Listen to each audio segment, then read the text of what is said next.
So tell me, what are you thinking of Mark Carney these days? Hey, it's Noor Azrieh with a flaming hot cold. And today, you're talking politics with me.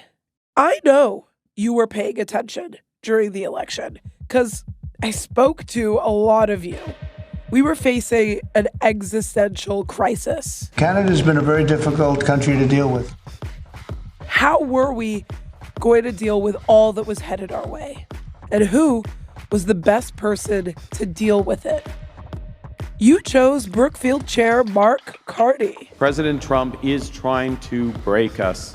And he is moving fast, just like he promised. Is that going to happen? No. Ever? No. He's not afraid to use the power you gave him. And if the United States no longer wants to lead, Canada will. And the parties that are supposed to push back are nowhere to be found. Yo, Pierre, you want to come out here?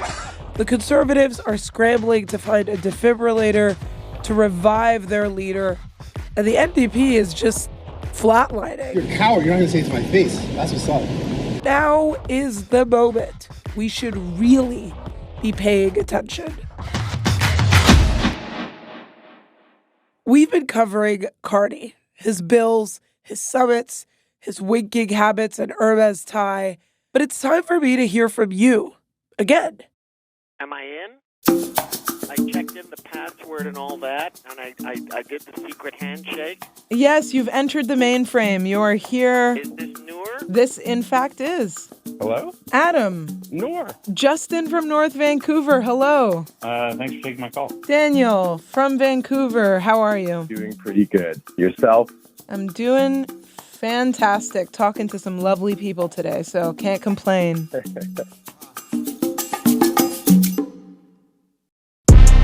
I wanted to hear what you were seeing, what you were feeling, and what you were thinking about the man you put in charge. How do you think he's doing, honestly? The most vanilla, lackluster character. I'm almost sort of looking at it like, oh, you fool. Like, how could you have possibly believed this politician was going to do anything other than, what they always do? You had a lot more than that to tell me. Let's get into it.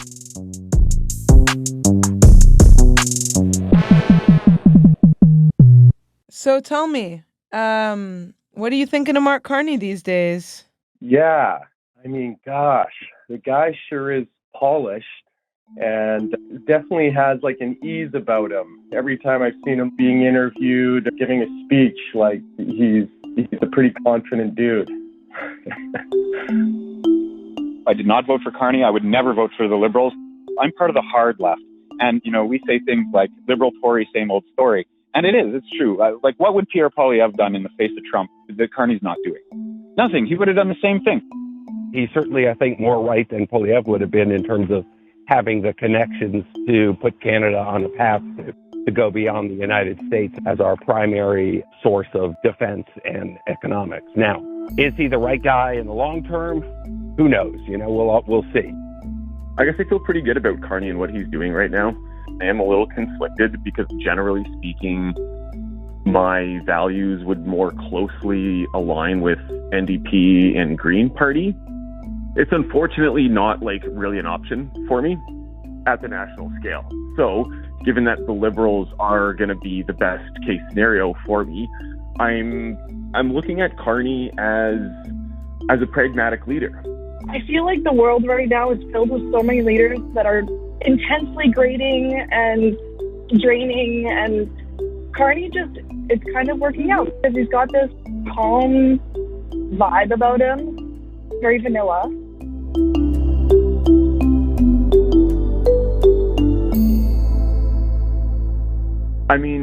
Only 2 prime ministers have come to office with a PhD, and I think he's the only one that's never held elected office before. So he's coming at this with a whole new lens. I think this pragmatic approach is what Canada needs right now. I don't feel that Carney is heading in the right direction, but I certainly don't feel that Poilievre would have.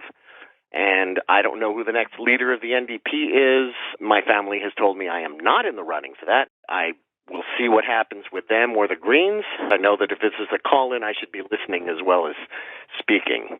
How people talk about Mark Carney is honestly quite interesting. There is this kind of cautiousness, even a mutedness in the Carney criticism. There still seems to be some sort of underlying trust. Like, let's give this guy the benefit of the doubt. And that might be because of the image he built. A competent and polished defender of Canada. The man who was supposed to put his elbows up against Trump. And Canadians overwhelmingly believed that Carney was that guy. But do they still think so now? Justin from North Vancouver, hello. Hello. Thanks for taking my call. How are you? Good. I'm curious what you've been making of Carney's approach to dealing with the USA and dealing with Trump. Optically, I think he's very good. When he first met with Trump as prime minister and they had that meeting, he sort of placated Trump a little bit and let him do his thing. And I think in that way he knows how to deal with them. But at the same time, with the recent announcement. After dropping the digital services tax, the prime minister now says he and the U.S. can step forward on trade talks. I had a good conversation with President Trump. That seems like a total placation. That's giving in to his demand, essentially. It's very simple. Prime Minister Carney in Canada caved to President Trump in the United States of America. It seems to me that Trump is not a person that you can really negotiate with. So why are we giving in to his demands without even trying to put up much of a fight? I feel like it's rhetoric. I think his approach there was very factual. He knew how to make a connection, build a bridge. There was zero emotion in that. I can just imagine Trudeau or Poilievre in that Oval Office, and it would have been a clown show. I think Mark Carney is a practical person who is like, we have to horse trade with Trump. Like, we just have no choice. I don't know if that's the right approach. If I was the prime minister, I think that's the approach I would take. Like, I might hate Trump and not want to do anything that he wants, but in the interest of like a massive country with many different moving parts, like I feel like we have to capitulate in some ways or else there's just so many things that can go wrong. And Trump is so unstable and he requires like this very strange babying treatment. And I think Carney is actually quite good at that. I just think how tragic that is like, we have to decide on a prime minister and a whole kind of economic agenda based on the big orange guy down south. Sure, like he's able to deal with them a bit. He's obviously super smart, handles himself really well with Donald Trump. It's a bit of a lament that the NDP, the Green Party, weren't offering much of an alternative or something voters can feel confident in to elect as kind of Carney was this default guy.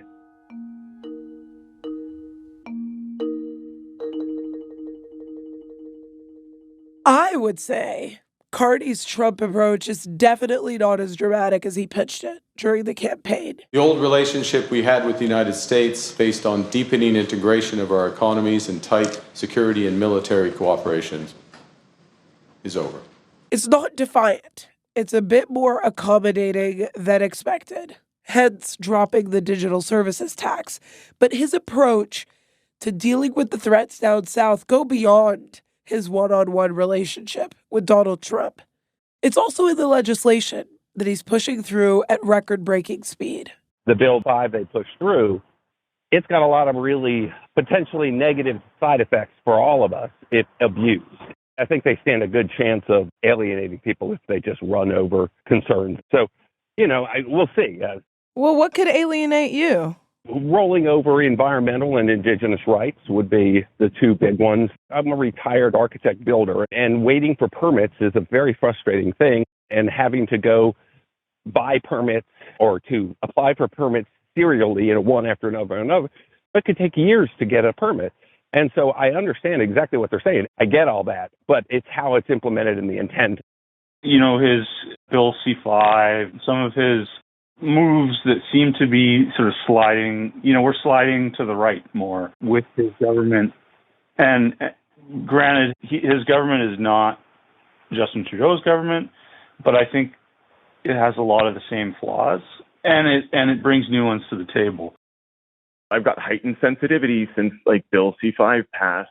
However, again, I'm trying to approach this with the knowledge that Carney's history, his pre-stated beliefs and values around the environment, I'm going to take him on his word for that and have this heightened sensitivity towards potential negative environmental impacts. And I really want to stress the word potential because nothing's happened yet. A lot of cautious criticism, but I can't help but wonder, what if Pierre Poilievre had done any of this? Introduced the same bill, used the same language of getting it done, pushed Parliament at the same speed. I'm not sure we get the same reactions, the same let it simmer, let him cook reactions. Georgia, a young voter from Montreal, tell me Carney's been on my mind. Has he been on yours? Yeah, kind of and kind of not. And that's why I think there's something great about him is that he's not constantly on my mind.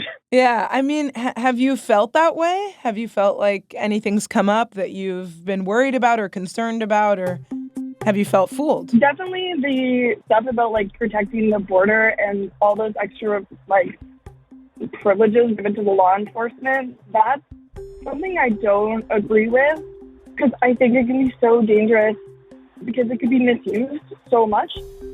I understand where it's coming from, especially at a moment where the border is a very there's high tension. I mean, even recently, even a Canadian died in ICE detention. Horrible. But the thing is that these privileges given to law enforcement don't seem to actually be to protect the Canadian citizen, but actually to accuse and investigate the Canadian citizen.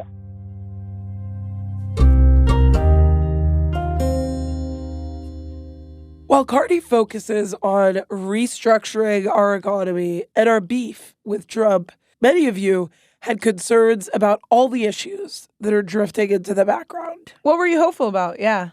Their housing proposal. During the election cycle, it seemed as though they had this sort of grand plan to create almost a new crown corporation that was going to reinvigorate social housing in the way that we had it pre-1990s, where the federal government was actually building housing for people. And, now we have former Vancouver Mayor Gregor Robertson as the housing minister. And, it's oh, geez, okay. And it's frustrating to have fallen for the rhetoric. I'm almost sort of looking at it oh, you fool. How could you have possibly believed this politician was going to do anything other than what they always do, what the Liberal Party always do?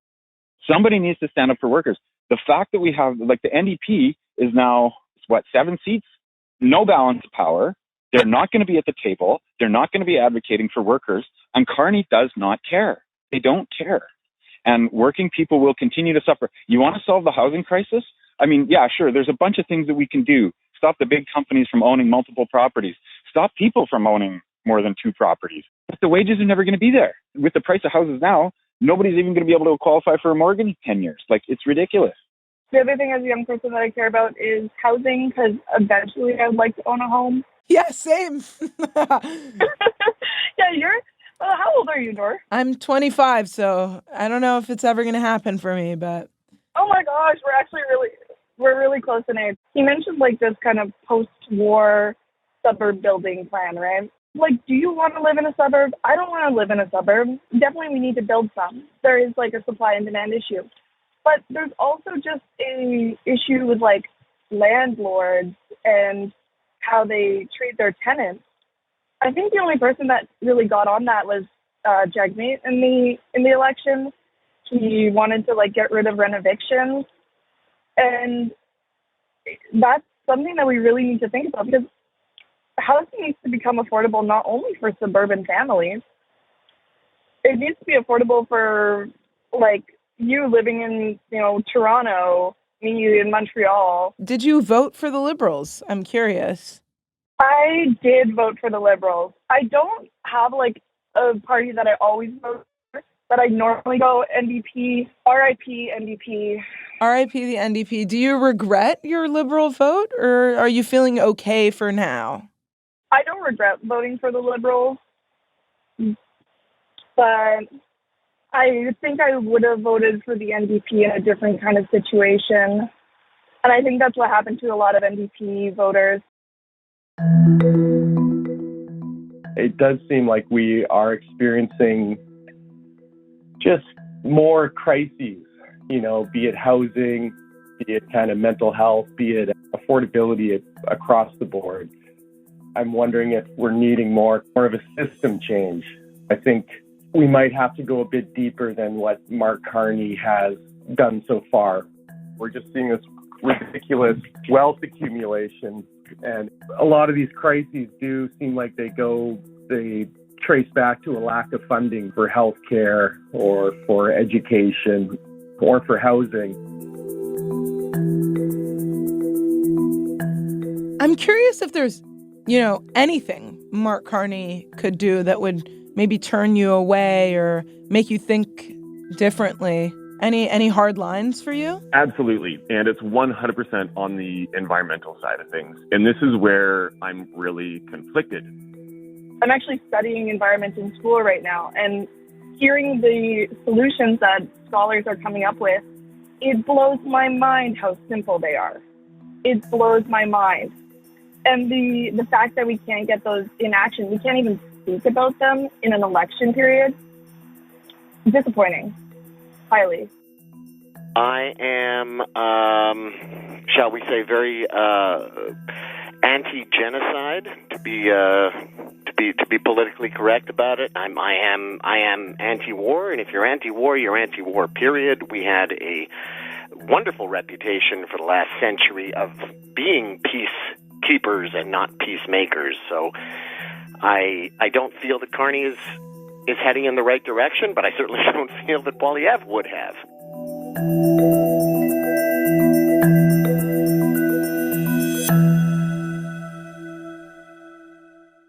Ryan from the center of the universe, how are you? That's me. I'm good. How are you? I'm doing well. Thanks for making the time today. How are you feeling about Mark Carney?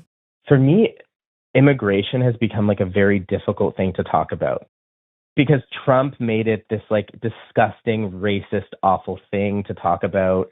And it feels like even with my friends, like it's hard to talk about it, because if you have an opinion about it, you have to like reassure everyone. It's like, no, like I don't hate immigrants. Like my grandmother was an immigrant. This country, like unless you're indigenous, we're all immigrants here. But it doesn't mean that immigration cannot be done wrong. Like I think there are policies that can be bad for immigrants, that can hurt the people that come here. There's just been a ton of immigrants that have come here with the promise, and who knows who made these promises to them, but with the promise that they're going to have these great jobs and these big opportunities, whether it's like school or a promised like career, and they land here and they are underemployed or unemployed. They end up getting taken advantage of. They end up underhoused or in some sort of weird like indentured servitude situation. And I feel like very few people are looking out for them. Who made those promises? Those promises were actually made by former Liberal immigration minister Marco Mendicino. And yeah, it's really interesting to just see how the conversation of immigration in this country has changed so drastically since even when I first got here in 2018. It's like a complete 180 reversal of where we were just 6-7 years ago. And like, I'm glad you brought this up. I think about it all the time. Current immigration minister Lina Mitlige-Diab actually said recently that they're planning like a fundamental rehaul of the immigration system. And there's a lot of changes happening. And I'm glad it's on other people's radars. You Listeners, for that brief moment last week, had a direct line to talk to me about your concerns. Surprisingly, one of the number one issues I heard was electoral reform. Please fulfill the promise of Trudeau to switch us to proportional representation. I wrote down proportional representation on my notebook here, and I'm tallying how many times it comes up, and I think it's going to come up quite a lot. I'll add my voice to the chorus of everybody saying electoral reform. I know you like that one. Yep, I'm tallying this up. That makes 3 now. Proportional representation system would be one very helpful thing.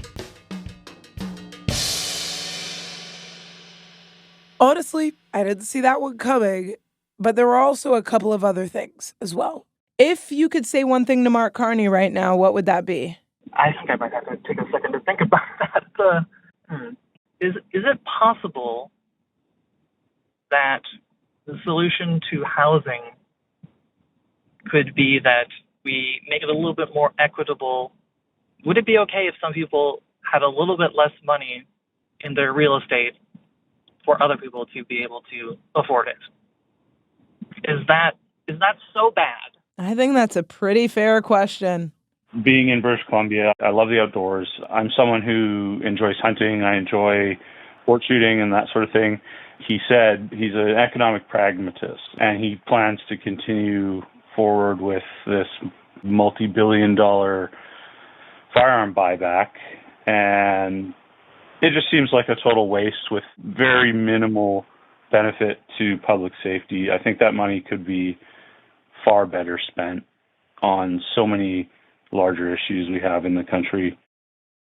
I would say, Mr. Carney, I think what Canada needs right now is a calm, cool, collected voice moving forward. And I think it's paramount to be balanced. Be thoughtful, be considerate, don't act on your first thought, just one foot in front of the other. I'll pass along the message if I get the chance.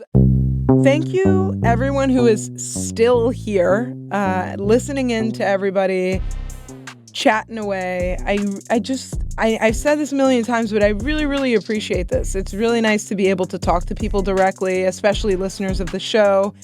I know there's some supporters in here, so it wouldn't be a Canada Land live show without me telling you at the end. If you want to support us, you really should. We do some great work here on the Politics Show, but there's also some other incredible work that's being done on other shows. So if you want to support us, please do that. Go to canadaland.com/join. But if you can't, don't worry about it. You being here, listening, and conversing with me and talking with me is more than enough. It keeps the wheels going round and round. And I just want to say I really appreciate everyone who's been here. And I hope you enjoy the rest of your days. And again, thank you so much. I will hopefully talk to y'all very soon. Thank you.